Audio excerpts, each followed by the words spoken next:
Toujours fidèle abonné de Pitafood SRL. Vous êtes à la chaîne de Pitafood SRL. Et aujourd'hui, nous sommes à la ferme de Pitafood.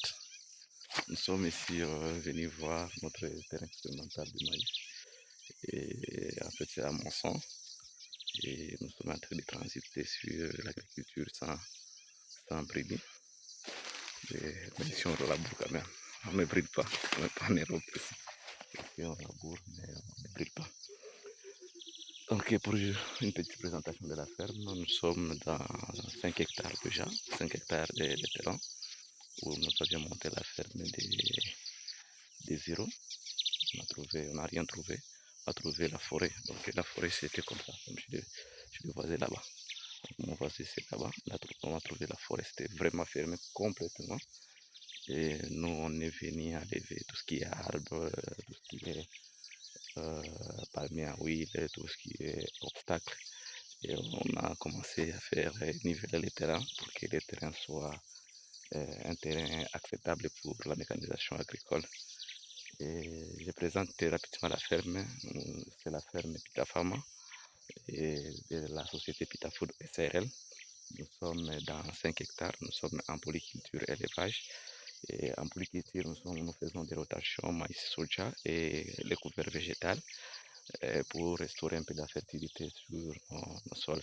En élevage, on est spécialisé dans l'élevage des volailles, particulièrement les poules pondaises, et ce que nous faisons au niveau de la ferme. Actuellement, nous avons quelques infrastructures déjà construites au niveau de la ferme. Nous avons notre loge, Pita Lodge.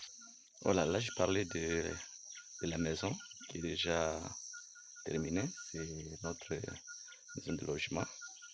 Et c'est 2 chambres et salon. Ça, c'est la chambre du gérant et des salons et la chambre de l'ingénieur qui est quand vous venez à la ferme. Donc ici, l'objectif, ce n'est pas venir à la ferme et puis vous rester des conditions de la ferme. C'est quand même viable. Il y a les plafonds et bientôt là, nous allons mettre de l'énergie, tout ce qui est télé. Donc vous serez quand même, vous allez vous régaler quand vous êtes ici. Donc ça, c'est le premier bâtiment. Et puis à côté là-bas, vous avez les installations sanitaires. Donc vous devez vous soulager, le wifi là, bien, vous pouvez vous laver. Et nous en avons déjà de l'eau en quantité ici.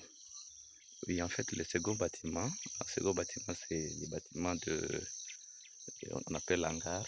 Et actuellement, c'est en construction. On est presque à la fin, c'est l'hangar des machines. Donc, ça serait notre salle des machines.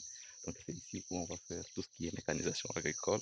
Dans cette ferme, dans cet hangar ici, on va faire tout ce qui est mécanisation agricole.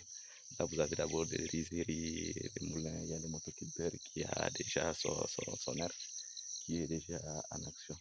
Donc ici, on va faire tout ce qui est mécanique ici agricole, donc réparer les pneus, réparer le motoculteur, adapter, souder, innover, tout ce qui va se passer ici. Donc c'est le second bâtiment. Et puis ce bâtiment ici, c'est aussi le bâtiment d'entreposage. On peut entreposer les aliments pour poulet, on peut entreposer aussi des produits parce que notre projet n'est pas seulement pour nous, on aide aussi la communauté tout autour avec l'usinage de produits ici. Parce que les gens quittaient ici, donc j'ai dit nous sommes à Missengue, les gens quittaient Missengue pour aller usiner les produits en dehors de leur zone et revenir encore avec les produits pour manger maintenant dans cette zone. C'était compliqué. Et le projet aussi a cette contribution aussi de la communauté locale d'usiner les produits ici et de les transformer. On peut même les stocker ici. Avec l'idée que quand on transforme, soit quand on stocke, on peut stocker vraiment en ensemble. C'est pourquoi on a construit vraiment l'hangar ici. C'est gros, c'est gros vraiment. Ah, c'est gros vraiment cet hangar. Donc c'est la salle des machines. Là, je vais vous parler encore de dernier bâtiment, c'est les bâtiments d'élevage.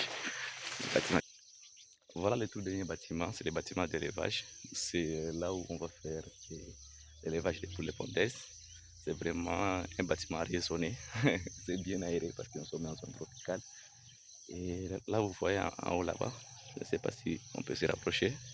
Vous voyez là-bas, oui. C'est la station météo. La ferme est vraiment équipée à la station météo. Prochainement, je vais vous parler des matériels que nous avions achetés pour que la ferme soit équipée textuellement pour produire vraiment en échelle donc, et produire vraiment en précision. Donc, c'est, je vais vous parler prochainement de la station météorologique, l'importance, comment est-ce qu'on le manipule, comment est-ce qu'on l'a installé, où est-ce qu'on l'a acheté, donc avec toutes sortes de détails. Et vous verrez les panneaux solaires, quelque chose là, les mini panneaux solaires, c'est pour le système de surveillance caméra. Donc c'est avec ces caméras de surveillance qu'on peut, vous pouvez détecter quels sont les problèmes. Puis vous pouvez connecter même ces caméras de surveillance à l'intelligence artificielle et ça vous donne des recommandations agronomiques encore plus poussées. Donc, rendez-vous au sommet, c'est la ferme Pita Food. Vous êtes les bienvenus pour passer les bons temps ici. Et vous êtes les bienvenus pour comprendre de l'agronomie, comprendre ce qui est compliqué, les complexes de l'agriculture. Donc, on est là, c'est les bâtiments.